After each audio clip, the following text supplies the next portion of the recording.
महुआ खाली में यहाँ पर मौजूद मेरे सभी मोहतरम बुजुर्गों, भाइयों और हमारे बीच में यहाँ पर महागठबंधन के प्रत्याशी मौलाना सऊद आलम साहब आपके बीच में हैं।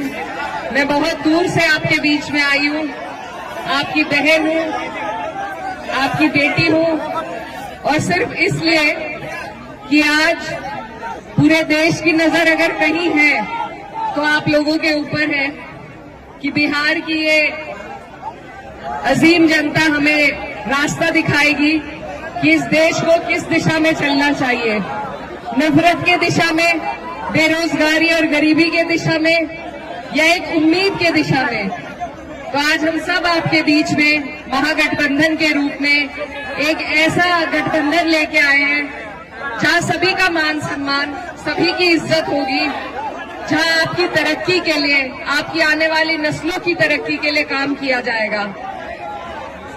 ये जो धरती है बिहार की, ये मेहनत कष्टों की धरती है और यहाँ पर सबसे ज्यादा ईमानदारी से मेहनत करने वाले हमारे भाई रहते हैं।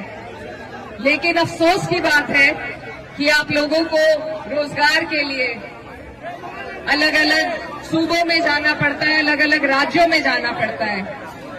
ये आपकी जो सरकार है, ये आपको नहीं रोजगार देना चाहती, आपकी तरक्की नहीं चाहती है। अब बहुत लंबा वक्त काट के आपके सामने ये सुनहरा मौका है कि आप लोग हम सब एकजुट होकर मिलकर इस सरकार को बदलने का काम करें। और ये सरकार सिर्फ तब बदली जा सकती है जब हम बहुत समझदारी और सूझबूझ के साथ ये आंकड़े जोड़े कि सरकार को हरा कौन सकता है।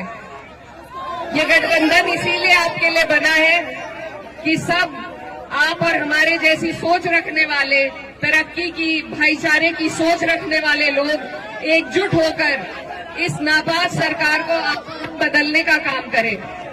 मेरे भाइयों, मैं आपसे ये कहना चाहती हूँ कि आप लोग अपने इन वोटों को, अपनी ताकत को बंटने नहीं दीजिए। एकजुट होकर, एक तरफ होकर जब आप और हम वोट करेंगे तभी जाके हमें तरक्की हासिल हो पाएगी। हमारे बीच में मौलाना सऊद आलम साहब अब भी आपके विधायक थे, आपकी लड़ाई लड़ते रहे, और फिर से आपको और हमें कोशिश करनी है कि इनको फिर से हम जिताएं ताकि हमारी सरकार बन सके। मेरे मौलाना सऊद के जो वालिद थे वो मेरी वालदा के साथ सांसद रहे, तो हमारा पुराना ताल्लुक है, पुराना रिश्ता है, और उसी के नाते आज मैं आपके बीच में ये गुहार लगाने आई हूँ कि इस सरकार से, ये जो डबल इंजन की नापाक सरकार है, इससे हम लड़ते हैं जब इससे हमें लड़ना पड़ता है आपके मुद्दों पे, चाहे वो वक्फ का मुद्दा हो या आपकी तरक्की, आपकी बेहतराई के लिए, आपकी रोजगार के लिए कोई मुद्दा हो। जब हम लड़ते हैं तो आपकी और हमारी लड़ाई, आपका अक्स नजर आता है। शिरकत हो आप सबकी। अगले दो मिसरे सच्चे लगे तो दुआएं देना मुझे कि मेरी मासूम सी इन आंखों में आपका अक्स नजर आता है। जब भी नाहिद की तरफ देखूं बाप का अक्स नजर आता है, बाप का अक्स नजर आता है, बाप का अक्स नजर आता है। यकीनन माहौल खराब है, यकीनन साजिशें हैं, दुश्वारियां हैं, परेशानियां हैं, लेकिन मेरा अपना मानना है कि सूरज बनकर आज भी ताबिंदा होते, नफरत वाले चेहरे शर्मिंदा होते, नफरत वाले चेहरे शर्मिंदा होते। पूरी दुनिया में रिकॉर्ड उनके नाम, गिनीज बुक में जिस शख्स का नाम मैं इस 43 साल की उम्र में जो शख्स चारों सदनों का, ये कई YouTube चैनलों के हवाले से ये मुशायरा पूरी दुनिया में हजारों लाखों करोड़ों लोग देखेंगे, वो भी इस बात को सुने। आप खुशनसीब लोग हैं, आप उस शहर से हैं जहां के एक शख्स ने गिनीज बुक में अपना नाम सियासत में रहते हुए दर्ज करवाया, वरना तो लोग गिनीज बुक में आजकल नाम अपना घोटाले करवा करके या फिर दंगे करवा करके दर्ज करवा रहे हैं। एक शख्स जिसने अपना नाम इसलिए लिखवाया गिनीज बुक में कि सबसे कम उम्र में 4 सदनों का, देश के 4 सदनों का, राज्यसभा, लोकसभा, विधानसभा और विधान परिषद, चारों में नुमाइंदगी करी है उस शख्स ने आपके इलाके की। आप खुशनसीब लोग हैं। हमारी तरफ काश ऐसी नुमाइंदगी मिल पाती होती तो शायद हम भी खुद को खुशनसीब समझते। मैं सलाम करूंगा, अल्लाह उन्हें जन्नत नसीब करे, अल्लाह उनकी कब्र को नूर से भरे। मैं मिसरा पढ़ता हूं साहब कि सूरज बनकर आज भी ताबिंदा होते, नफरत वाले चेहरे शर्मिंदा होते, भी किसकी औकात के आंख उठा पाता, काश मुनव्वर हसन आज जिंदा होते, काश मुनव्वर हसन आज जिंदा होते, काश मुनव्वर हसन आज जिंदा होते।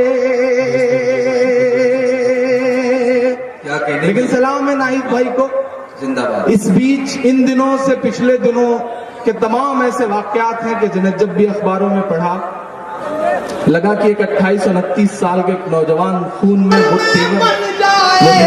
तेजस्वी सरकार, कहाँ सोया है चौकीदार, कहाँ सोया है चौकीदार।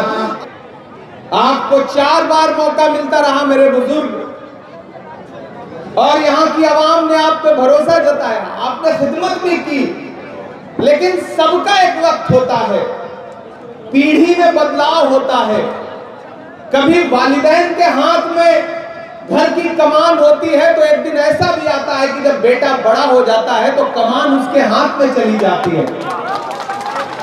आज अगर इरफान आलम पे कांग्रेस पार्टी ने भरोसा जता करके उसको अपना प्रत्याशी बना दिया है तो फिर आपको तो दिल बड़ा करना चाहिए था और अपने इस छोटे से भाई के सर पे, बेटे के सर पे बेटा समझ करके शफकत वाला हाथ रखना चाहिए था और कहना चाहिए था कि इरफान अब मेरे रिटायर होने की उम्र आ गई है, जाओ तुम कस्बा की आवाम की खिदमत करो, मैं तुम्हें ये जिम्मेदारी देता हूं।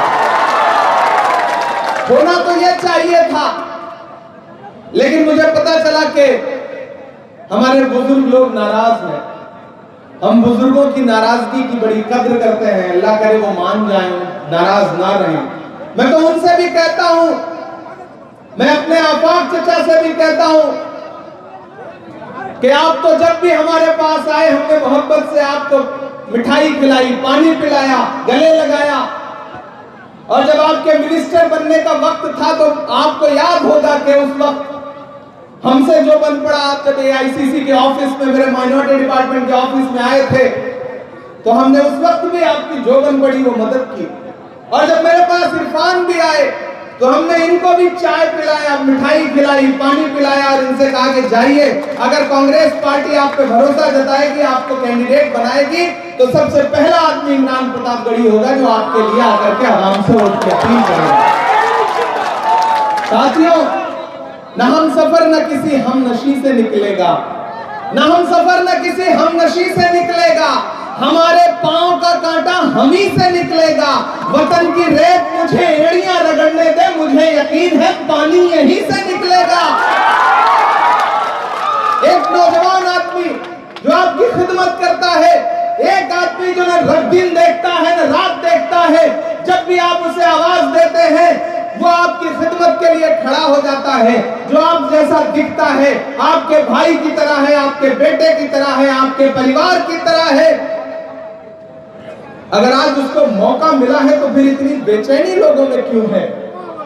मैं आप सबसे गुजारिश करूंगा, श्रीनगर वालों, कस्बा वालों, कि मैं जितना इरफान को समझ पाया हूं